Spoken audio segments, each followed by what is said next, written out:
आप देख रहे हैं अनहोनी। तो चलिए बढ़ते हैं आज की इस कहानी की ओर। जब मैं पश्चिम बंगाल और असम की सीमा से लगे उस छोटे से स्टेशन पर उतरा तो उस समय शाम की स्याह कालिमा धरती पर फैलने लगे थे। आकाश में काले भूरे बादल घिर चुके थे। हवा में भी सनसनाहट थी। मैं जानता था कि किसी भी वक्त बारिश आ सकती है, मगर फिर भी चल पड़ा मैं। 4-5 दिन पहले मुझे राय चौधरी मजमूदार जी का रजिस्टर्ड पत्र मिला था। पत्र में उन्होंने मुझे तुरंत सारूपेटा आने का आग्रह किया था। एक अटैची में कुछ कपड़े और ज़रूरत के सामान रखकर दूसरे ही दिन मैं चल पड़ा वाराणसी से। मजमूदार बाबू, मेरे ऊपर बहुत ही बड़ा उनका स्नेह है। सन 1950 में मेरा उनसे परिचय हुआ था। उन दिनों मैं कलकत्ता में रहकर बंगाली फिल्मों के प्रसिद्ध निर्देशक विपिन सेन के साथ था। मजमूदार बाबू के कई मकान थे कलकत्ता में। इनके अलावा 2 स्टूडियो भी थे। उन्होंने शादी नहीं की थी। मेरा ख्याल है कि उनके पास काफ़ी धन था और जायदाद थी। उनकी एक भांजी थी, यानी कि बहन की लड़की, नाम चारुलता।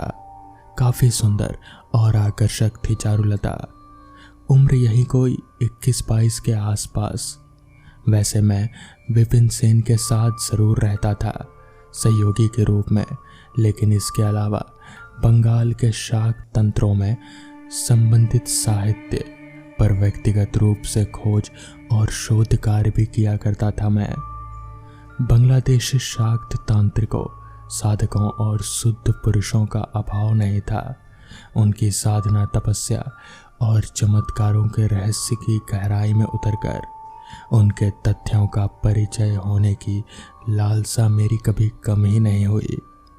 उन दिनों विपिन बाबू वैसे ही एक तांत्रिक योगी और चमत्कारी महापुरुष की जीवनी पर आधारित एक बंगला फिल्म बनाने की बात सोच रहे थे। जब उन्हें ये मालूम हुआ कि मैं तंत्र मंत्र में गहरी रुचि रखता हूँ और बंगाल के तांत्रिकों, साधकों और चमत्कारी सिद्ध महात्माओं के प्रति मुझ में गहरी आस्था है, इन सबसे अतिरिक्त मैं इन तमाम विषयों में खोज और शोध भी कर रहा हूँ, तो इसलिए उन्होंने मुझे तुरंत बुलाया और बंगाल के किसी तंत्र साधक की जीवनी पर कहानी लिखने के लिए कहा। 1 हफ्ता के अंदर मैंने कहानी तैयार कर दी। पश्चिम बंगाल के प्रसिद्ध तारापीठ के चमत्कारी सिद्ध योग बाबा बामा खेपा से संबंधित वो मेरी कहानी थी। शीर्षक भी रखा था मैंने बामा खेपा, और इसी नाम की फिल्म भी बनी। विपिन बाबू जैसे चाहते थे वैसे ही कहानी। काफ़ी खुश हुए और तुरंत काम शुरू कर दिया उन्होंने। चारुलता को अभिनय का काफ़ी शौक था। कॉलेज में होने वाले बंगला नाटकों में वो हमेशा भाग लिया करते थे। मेरे अनुरोध पर विपिन बाबू ने फिल्म में मुख्य नायिका का रोल उसे दे दिया। उसके बाद भी विपिन बाबू के आग्रह पर वैसे ही 3-4 फिल्में और लिखी मैंने। उन सब पर भी विपिन बाबू ने फिल्में बनाई। परिणाम ये हुआ कि जहां एक और मैं मजमूदार बाबू का खास आदमी बन चुका था, वहीं दूसरी ओर चारुलता से मेरे संबंध और भी ज़्यादा मधुर हो गए। सच तो ये था कि हम दोनों एक दूसरे से प्यार करने लगे थे। उसके पास रूप था, कला थी, और मेरे पास थी ख्याति। धन वैभव का भी अभाव नहीं था। मेरे पास क्या था? साहित्य और थोड़ी बहुत पूंजी। मगर चारुलता इज्जत से भली भांति परिचित थी कि उसकी सफलता का कारण भी मैं ही हूँ, इसलिए वो मुझे दिल से चाहने लगी थी। लेकिन हम दोनों का संबंध ज़्यादा दिनों तक टिका नहीं। अचानक विपिन बाबू की मौत हो गई और मुझे कलकत्ता छोड़कर नौकरी के सिलसिले में दिल्ली जाना पड़ा। चारुलता से चिट्ठी के द्वारा संपर्क बना रहा। मजमूदार बाबू भी कभी कदार पत्र लिखा करते थे। बाद में वो चिट्ठी संबंध भी टूट गया। ऐसा लगा कि बाप बेटी दोनों मुझे भूल गए थे। दोनों में से किसी को भी सूध नहीं रही मेरी। इस घटना को पूरे 20 साल हो गए। इस बीच मुझे अचानक मजमूदार बाबू का वो रजिस्टर्ड पत्र मिला तो मैं चौंक पड़ा। पत्र से ये भी मालूम पड़ा कि कलकत्ता के दोनों स्टूडियोज बेचकर वो आसाम बंगाल के उस निर्जन प्रदेश में कोई पुरानी हवेली खरीद कर बस गए थे। जब मैं उस छोटे से स्टेशन से बाहर निकला तो अंधेरा और गहरा हो गया था। वहां से सारूपेटा के लिए एक पतली पथरीली सड़क गई थी। सवारी का कोई साधन नहीं था। माहौल में घोर निस्तब्धता छाई हुई थी और छाया हुआ था गहरा अंधकार। उस चिपचिपे अंधकार में आंखें गड़ाकर किसी तरह मैं आगे बढ़ने लगा। अचानक बूंदाबांदी शुरू हो गई थी। किसी तरह 2 मील का निर्जन सुनसान रास्ता तय कर जब मैं सारूपेटा पहुंचा तो उस समय रात के 9 बजने वाले थे। चारों तरफ वैसा ही गहरा सन्नाटा था जैसा बेहद सुनसान इलाकों में पाया जाता है। वो बूंदाबांदी चलते समय जो शुरू हुई थी वो अब जोरदार बारिश में तब्दील हो चुकी थी। धरती पर उमस और जंगली जो पेड़ पौधे थे उनसे एक अजीब सी गंध आने लगे थे। बारिश से बचने के लिए मैं एक झोपड़ी नुमा दुकान के छज्जे के नीचे खड़ा हो गया। सोचा था बारिश थमने पर हवेली का पता लगाऊंगा, मगर तभी किसी ने अचानक मेरे कंधे पर हाथ रखा और उत्फुल्ल आवाज में कहा, शर्मा हो ना? उस आवाज और स्पर्श दोनों को मैंने पहचान लिया। ये राय चौधरी मजमूदार थे। उनके एक हाथ में छाता था और दूसरे हाथ में थी लालटेन। अपनी अटैची जमीन पर रखकर मजमूदार बाबू से लिपट गया मैं। पूरे 20 साल के बाद हम मिले थे। कितनी ही बातें करने को हम बेताब थे, मगर जब मैंने उनकी ओर देखा तो अचानक अवाक होकर देखता ही रह गया मैं। कितने बदल गए थे मजमूदार बाबू। उनका बलिष्ठ शरीर कंकाल सा हो गया था। सिर के बाल बिल्कुल झड़ गए थे और उनके चेहरे पर झुर्रियां पड़ गई थी। उन्हें देखकर मुझे विश्वास ही नहीं हुआ कि ये वही मजमूदार बाबू थे जो कलकत्ता में शान और शौकत की जिंदगी बिताते थे और जिनकी गिनती कलकत्ता के रईसों में होती थी। आपकी तबीयत तो ठीक है मजमूदार बाबू? स्तब्ध होकर मैंने पूछा तो इस पर वो हंसकर बोले, पिछले साल तक तो मैं बिल्कुल ठीक था शर्मा जी, लेकिन अब डर और आतंक ने मेरा खून चूस लिया है। किसका डर? वही सब बदलाने के लिए तो मैंने आपको यहाँ बुलाया है। चलो हवेली में चलकर बात करते हैं। बाहर की तरह हवेली के भीतर भी अंधकार भरा था। सामने वाला कमरा काफी लंबा चौड़ा था। आंखें गड़ाकर देखने पर भी उस बड़े से कमरे में रखी बड़ी कुर्सियों और मेजों का सिर्फ आभास होता था। कीचड़ से भरे रास्ते से झोपड़ियों को पार करते पत्थर के जिस विशाल चबूतरे से होकर हम जिस कमरे में आए थे उसकी सीढ़ियां भी टूट गई थी। उनका एक एक पत्थर डगमगा रहा था। मुझे एक कुर्सी पर बिठाकर मजमूदार बाबू बोले, तुम यहीं बैठो शर्मा, मैं अभी आया। बाहर हवा का रफ्तार बढ़ रहा था। पता नहीं कहां से हवेली के भीतर हवा घुस रहे थे। मैं एक स्पष्ट रुदन महसूस कर पा रहा था। वो एक विचित्र आवाज सुनकर कोई भी आदमी पसीना पसीना हो जाता। मैंने उनकी ओर देखना चाहा, मगर उसके पहले ही हाथ में लालटेन उठाए मजमूदार बाबू चले गए और जब वापस लौटे तो उनके हाथ में चाय की ट्रे थी। आप कहाँ गए थे मजमूदार बाबू? मैं चाय बना रहा था। चाय पीकर फिर मैंने पूछा, आप किसी डर और आतंक के बारे में बता रहे थे, कोई आपको धमकी दे रहा है क्या? कौन है वो आदमी? ऐसी कोई बात नहीं है, वो बोले। दरअसल मैं बहुत ही भयावह चक्कर में फंस गया हूँ शर्मा जी। इस पर मैंने चौंक कर पूछा, कैसा चक्कर? मजमूदार बाबू जरा देर चुप रहकर अस्फुट से आवाज में बोले, तुमने तंत्र मंत्र में बहुत खोज की है, शायद अशरीरी शक्तियों के बारे में कुछ पढ़ा सुना होगा। आपका मतलब है प्रेत आत्माओं से? तभी वहां पर एक तेज हवा का झोंका आया, ठंडी बरसाती हवा जैसे पूरे शरीर को सिहरा कर चली गई। पानी फिर से जोर से बरसने लगा, हवा भी बहुत तेज हो गई थी। हवेली के खिड़की और दरवाजे जोर जोर से हिल रहे थे और उनसे रुदन जैसी अजीब सी आवाज निकल रही थी। पूरी हवेली में ऐसी आवाजें सुनाई दे रही थी।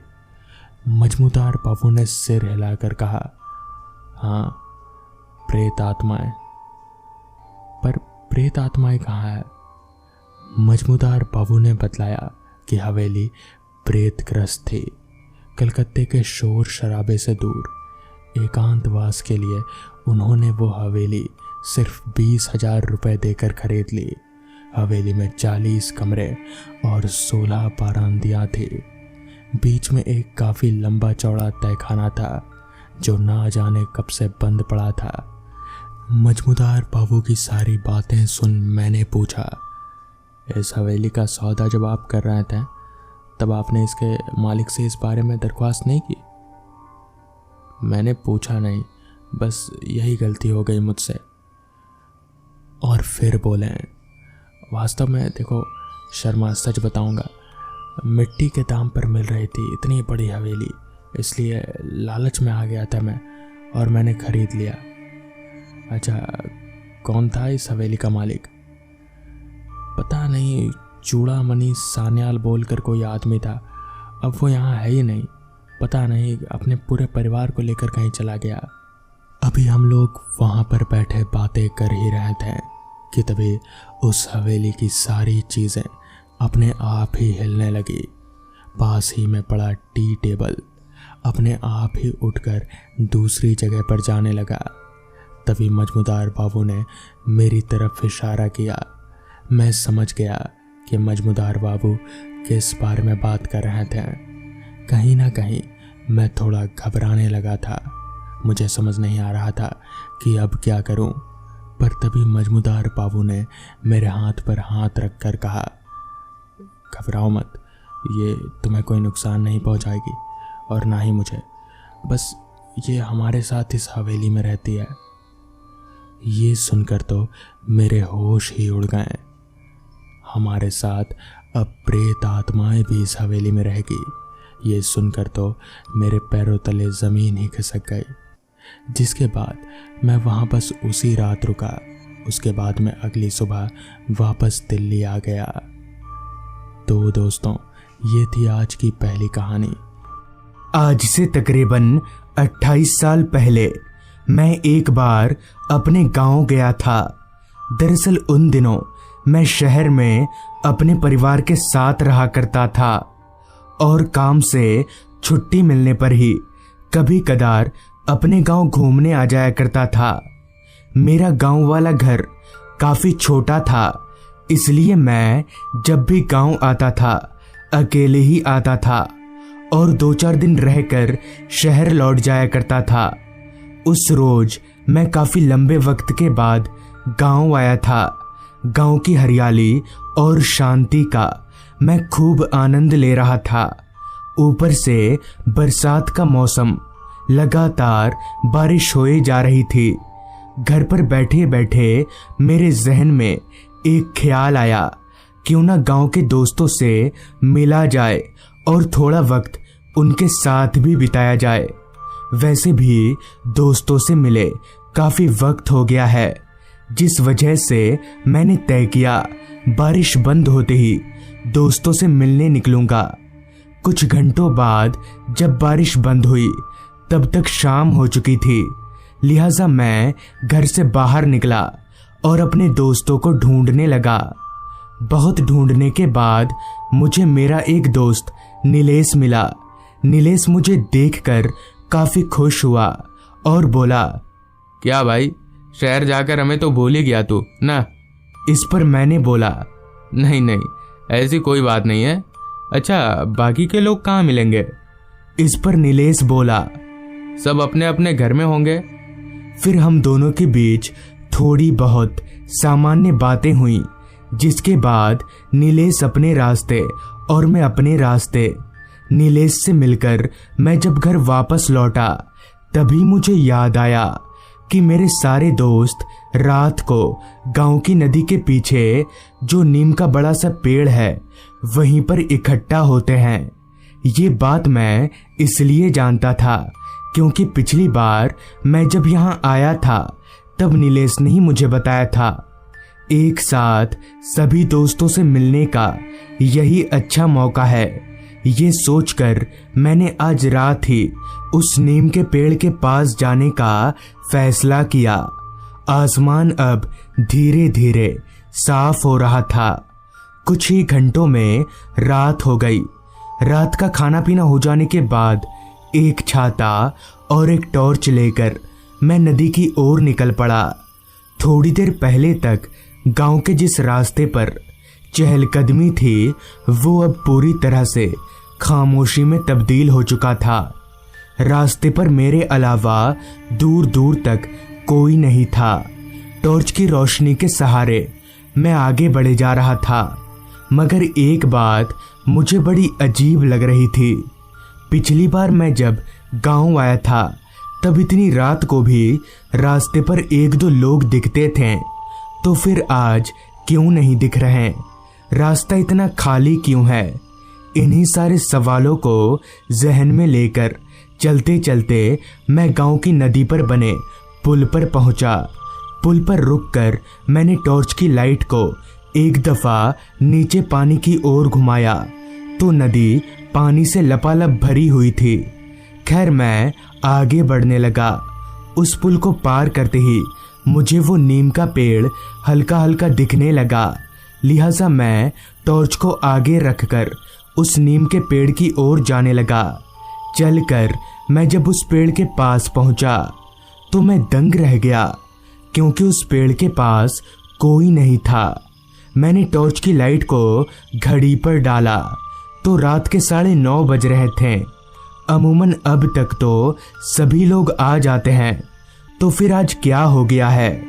ये सोचकर पहले तो मैं थोड़ा चिंता में पड़ गया, मगर फिर सोचा शायद मैं ही जल्दी आ गया हूँ, बाकी लोग देरी से आएंगे।